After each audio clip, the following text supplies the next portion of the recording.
په دې وروستیو کې د هیواد په بازارونو کې د افغانۍ پر وړاندې د ډالرو بیه کښته کېدو هیوادوال هیلهمند کړي. په همدې حال کې د لوګر ولایت اوسیدونکي هم د ډالرو بیه راکښته کېدو ته خوښ دي او دا رقم د هیواد په تاریخ کې نه تکرارېدونکی ګڼي. له مشرتابه او ملي سوداګرو څخه غواړي چې د ډالرو د بیه کښته ساتلو ترڅنګ د بازار او خوراکي توکو د نرخونو کنټرول ته جدي پاملرنه وکړي.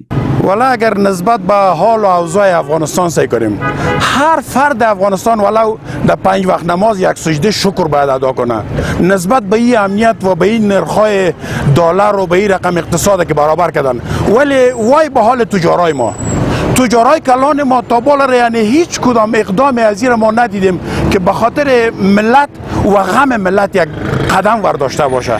مونږ خو له دې څخه ډېر خوشحاله یو چې ډالر چې دا راټیټ سوی ده او نو دې سره د هېوادوالو یو څه ستونزې حل سوي دي. لکه مخکې به چې و لکه یو غوړي به چې ورته ښه په 1400 روپۍ به اوس 800 روپۍ 900 روپۍ ته رسېدلي دي. نو له دې نه موږ ډېر خوشحاله سوي. هیره دې نه وي چې ډالر اوس د هیواد په بازارونو کې د افغانۍ پر وړاندې په 9 افغانۍ او پخوا په 88 افغانۍ تبادله کېده.